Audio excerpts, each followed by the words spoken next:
বিশ্বকাপ মানেই আলোচনার কেন্দ্রবিন্দুতে থাকেন গোলদাতা, ট্রফি জেতা অধিনায়ক কিংবা দুর্দান্ত পারফরমেন্স করা ফুটবলাররা। কিন্তু ২০২৬ বিশ্বকাপে সেই প্রচলিত ধারা বদলে দিয়েছে মাত্র ৩ বছরের এক শিশু। স্পেনের তরুণ সুপারস্টার লামিন ইয়ামালের ছোট্ট ভাই কিয়েন মাঠে ১ মিনিটেও খেলেননি, তবু পুরো টুর্নামেন্ট জুড়ে সামাজিক যোগাযোগ মাধ্যম থেকে আন্তর্জাতিক গণমাধ্যম সব জায়গায় ছিল তারই রাজত্ব। অনেকেই তাকে আখ্যা দিয়েছেন বিশ্বকাপের মাঠের বাইরের সবচেয়ে বড় তারকা। নিউ জার্সির মেট লাইফ স্টেডিয়ামে আর্জেন্টিনাকে হারিয়ে স্পেন যখন দ্বিতীয়বারের মতো বিশ্বকাপ জয়ের উল্লাসে মেতে উঠেছে, তখন ট্রফি হাতে সতীর্থদের সঙ্গে উদযাপন শেষ করেই পরিবারের কাছে ছুটে যান ১৯ বছর বয়সী ইয়ামাল। এরপর ঘটে দিনের সবচেয়ে হৃদয়স্পর্শী মুহূর্ত। ছোট্ট কিয়েন দৌড়ে এসে বড় ভাইকে জড়িয়ে ধরে আর ইয়ামাল তাকে কোলে তুলে নেন। সেই ভিডিও মুহূর্তের মধ্যেই বিশ্বজুড়ে ভাইরাল হয়ে যায়।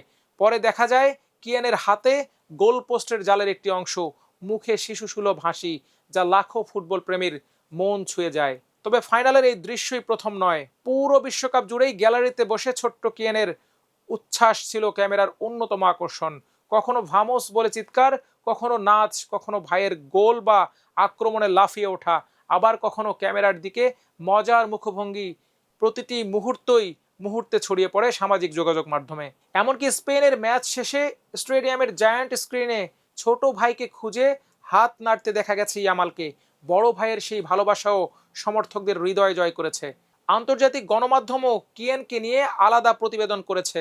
কেউ তাকে বলেছে স্পেনের সুপারস্টার ফ্যান, কেউ বিশ্বকাপের খুদে নায়ক, আবার কেউ লিখেছে ২০২৬ বিশ্বকাপের সবচেয়ে ভাইরাল মুখ কোনো ফুটবলার নয়, বরং ৩ বছরের এক শিশু। কিয়েনের জনপ্রিয়তার পেছনে রয়েছে ইয়ামালের সঙ্গে তার অসাধারণ সম্পর্ক। বয়সের ব্যবধান প্রায় ১৬ বছর হলেও ইয়ামাল একাধিকবার বলেছেন, আমার ছোট ভাই আমার কাছে সবকিছু, সে যেন আমার নিজের সন্তানের মতো। মায়ের সঙ্গে কিয়েনের ছবি ও ভিডিও নিয়মিত সামাজিক যোগাযোগ মাধ্যমে প্রকাশিত হওয়ার পর থেকেই বিশ্বজুড়ে তার ভক্তের সংখ্যা দ্রুত বেড়েছে। অন্যদিকে মাঠে ইয়ামালও ছিলেন স্পেনের বিশ্বজয়ের অন্যতম নায়ক।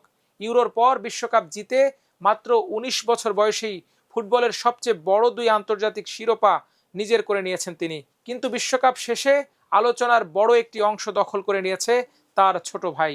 একজন পায়ের জাদুতে স্পেনকে বিশ্ব চ্যাম্পিয়ন করেছেন, আর অন্যজন নিষ্পাপ হাসি, দুষ্টুমি আর প্রাণ খোলা উচ্ছ্বাসে কোটি মানুষের হৃদয় জয় করেছেন। তাই ২০২৬ বিশ্বকাপের ইতিহাস লেখা হলে লামিন ইয়ামালের নামের পাশেই হয়তো আরেকটি নামও সমান ভালোবাসায় উচ্চারিত হবে, ছোট্ট কিয়েন, যে মাঠে না নেমেও হয়ে উঠেছিল বিশ্বকাপের সবচেয়ে আলোচিত খুদে তারকা।